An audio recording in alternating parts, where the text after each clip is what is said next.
Capítulo sexto. ¿En qué se refiere el descubrimiento del Cerro de Potosí? Siempre son admirables los modos con que la divina providencia proviene las suertes de cada uno, pues vemos que por donde no lo imagina el hombre, por allí le viene su bien o su mal, siendo tales los instrumentos y cambios que toman la majestad divina, cuales no caben en la imaginación humana.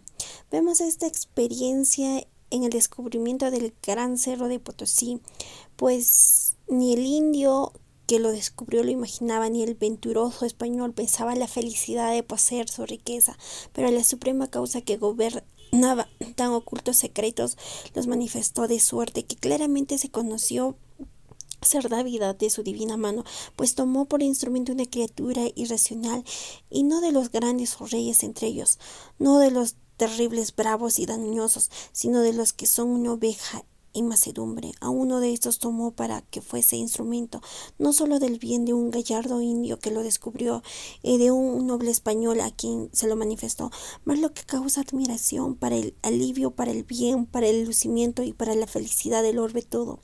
Después de la muerte del rey Atahualpa, continuando Pizarro en sus descubrimientos, llegó al Cusco, corte riquísima de los incas.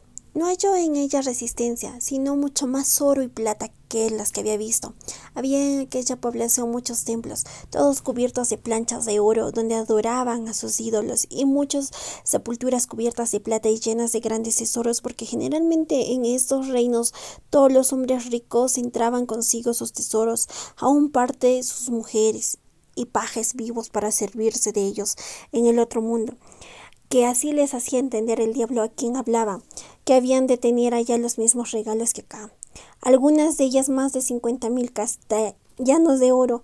Pasaron los españoles a estas provincias de arriba, descubriendo cada día mayores poblaciones hasta llegar a los Charcas, cuyo descubrimiento y pacificación ocupó a Gonzalo Pizarro. Por orden de su hermano el marqués, comenzaron los españoles a formar nuevas poblaciones y después hicieron grandes ciudades, villas y lugares. El capitán Pedro Ansúrez fundó la villa de Anchuquiza el año de 1538, que después fue la ciudad metrópoli de las provincias de Charcas, Porco, Chichas y otras muchas. Fundadas varias ciudades y villas, sosegadas la guerra y puestos los indios en paz, dio el marqués un buen repartimiento a su hermano Hernando Pizarro y otro Gonzalo Pizarro, que fue el de Puna y Porco, en cuya cercanía está Potosí. Entre tanto que todas estas cosas pasaban, Hernando Pizarro, allá en España, había negociado con el emperador grandes favores para su hermano y el título de marqués de los Charcas y Atavillos, y un hábito de Santiago para Diego de Almagro. Llevó comisiones y otros recaudos para que gobernase toda la tierra de la Nueva Toledo, como la de Pizarro se llamaba Nueva Castilla. Desde cierta parte adelante, que son todas las provincias tierra arriba adelante del Cusco, con esta de los Charcas, Porco y Chichas, y como conformarse a la división de hacía entre los dos compañeros Pizarro y Almagro, la ciudad del Cusco caía en la parte de Almagro. Según él decía, los que tenían por Pizarro no la quisieran dejar, y Almagro no quiso dejar sin ella, y así tomaron de nuevo a sus pasiones.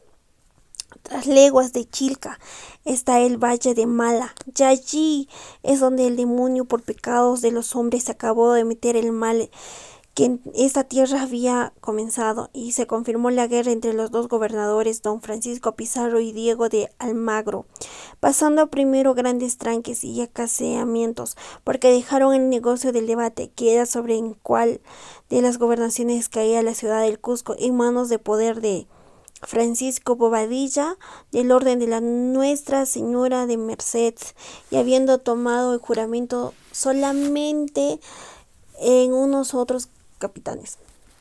Pizarro y Almagro se vieron de las vistas. No resultó más que volverse don Diego Almagro con gran disimulación a poder de su gente y capitanes, y el juez árbitro Bobadilla sentenció los debates, con que se hallaron obligados a formar ejércitos y principiar cruelísimas guerras, las cuales se comenzaron el año de 1536 y duraron hasta que que unos y los otros se acabaron. Afirmarse que murieron en estas guerras más de 1000 españoles y pasados más de 1.500.000 indios, apoderándose Almagro a los principios de la ciudad del Cusco y prendió en ella a Hernando y Gonzalo Pizarro. Estuvo determinado a matarlos y al fin por ruegos los dejó. Tornaron después a batalla al año de 38.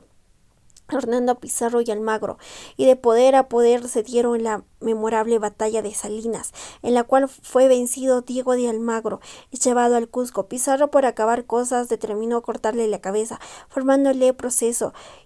Hízole acusar que había entrado con mano armada en el Cusco, en gobernación ajena, y que había sido causa de morir muchos españoles, y aún sí se había concertado con la Inga Manco Cápac II y contra el marqués, y que había peleado contra la justicia del rey en Abancay y en las Salinas, por lo cual por otros cargos que se le pusieron pronunció contra Diego de Almagro sentencia de muerte por cosas que hizo y lástimas que dijo al mismo Pizarro. Nunca lo pudo ablandar a quien quisiera le otorgarse la apelación que interpuso el rey.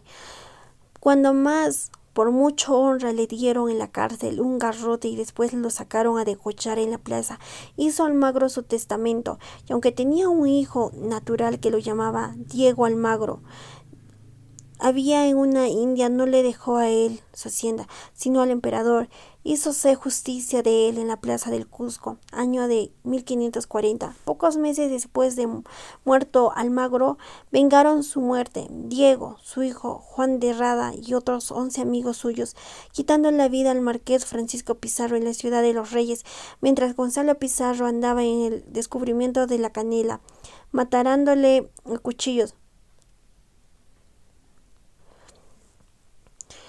Día de San Juan de junio de 1541, que no hay valor, virtud ni valentía que no esté expuesta al agravio, ni felicidad por grande que sea que no esté sujeta a la miseria humana, pues unos negros lo llevaron medio arrastrado a la sepultura por temor del mozo Diego Almagro, que con aquel atrevimiento puso gran temor a toda la ciudad. Tomó a su cargo todos los soldados que habían seguido a su padre, y con ellos continuó la guerra, levantando y dándole título y voz de gobernador. Entre tanto, otra mandaba en subsistencia.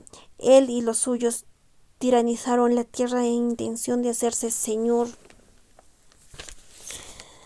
absoluto de ella. Envió el emperador por su gobernador al licenciado Cristóbal Vaca de Castro. Para que hallase la tierra fuele necesario formar ejército contra Diego, porque no quiso venir al servicio del emperador. Entró con él en batalla junto a Chupas. En 16 de septiembre del año de 1542 salió huyendo Diego y se entró en el Cusco, donde sus mismos oficiales le prendieron, y Vaca de Castro hizo justicia de él y de otros muchos. Pasadas estas calamidades, los españoles moradores de esta provincia de Charcas comenzaron a descubrir varios minerales de plata. Entre estos, el año de 1543, descubrieron las minas de Porco, que eran de las que labraban los incas. Poblado ya este asiento y continuando la saca, es de saber que entre ellos asistía el capitán Juan de Villarroel, el capitán Santandía, el capitán Diego Centino, que a todos tres lo acreditan de descubridores del Cerro de Potosí, pero la provincia se la da a Villarroel, de quien dicen que entre los indios que tenía era una buena capacidad llamado Hualca, de nación Chumbivilca, que es cerca del Cusco. Salió de Porco con ganado de la tierra, que son aquellos carneros semejantes a los camellos, a aparentárselos en Potoco. 1. Que se interpreta donde brota el agua, y era un atollerado o ciénaga donde después se fundó la mayor parte de esta imperial villa. Aquel día, con aquella natural flema que tiene en el andar estos brutos, se le hizo tarde y no pudo llegar a las chozas de los pastores que habitan cerca de la cantería. Era la noche oscura, y así lo convivió quedarse encima del mismo cerro de Potosí. Y cuando aquella noche hiciese tan grande frío, recogió el indio Hualca cantidad de paja, quebrando ramas de unos árboles que los indios llamaban señuas, de que todo el cerro estaba cubierto. Les dio fuego y también atilizándolo gran parte de la noche, hasta que el sueño lo rindió, y despertando por la mañana, vio que con la actividad del fuego se había derretido la plata de aquella veta, y corrió en riquísimos hilos de a lo que otros modos que refieren los autores. La divina providencia manifestó a los hombres tan preciosa dávida, que así habiéndosela descubierto al indio Hualca. Reconociendo este rico metal, se volvió a Porco, donde ocultó, y sin que ninguno lo viese, le sacó la plata por fundición. Hecha esta diligencia, quedó Hualca contentísimo, renovando el propósito de no revelar el secreto a españoles ni indios, pues aunque debían manifestarlo a su señor, que era el capitán Juan de Villarreal, a quien en la ocasión servían en sus labores y le tenían afecto a este caballero, demostrándole que en sentarlo cerca de su mesa y comer de sus mismos manjares, olvidando Hualca esta obligación, ni a uno ni a otro lo declaró, por tener ya su voluntad entregada a la riqueza del hollado. Con los efectos de esta mejoró la pasada de su vida, dio un no acudir al servicio de su señor, sin que nadie pudiese imaginar su dicha. Él solo lo gozaba. Vestíase bien, comía mejor y traía a su mesa a algunos amigos indios después de que tenía la oculta plata, la cual era de tanta cantidad que señalaba de tener días de regocijo y bailes con los indios, de suerte que todos lo extrañaban, y como quien amores y dineros malos son de encubrir, no le valieron a Hualca sus secretos, porque un indio amigo suyo natural de Jauja llamado Huanca tenía mucha comunicación con él, y por esto pudo una vez ver aquellas planchas de plata, de que admirado le preguntó que de dónde había sacado. Excusándose Hualca con rodeos, y sobre esto tuvieron un largo coloquio.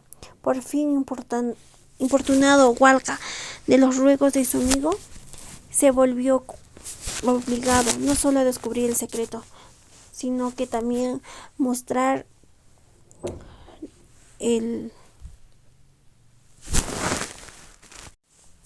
la plata.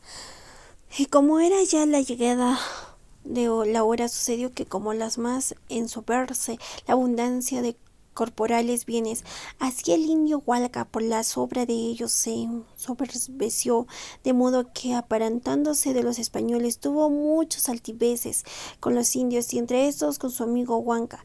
Era de mucha razón, servía fielmente a su señor Villarroel y también a otro cualquier español, por entender el beneficio de metales y haberlos todos menester, habiendo puesto reñido con Hualca, y sabiendo que estaba para irse huyendo al Cusco, determinó dar parte de lo sabido al señor Villarroel, como lo hizo contándole cómo su compañero Hualca había descubierto el cerro de Potosí.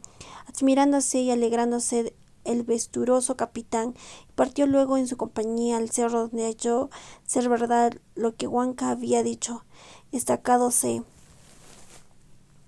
según las ordenanzas que entonces había, y fue el primero que comenzó a sacar plata.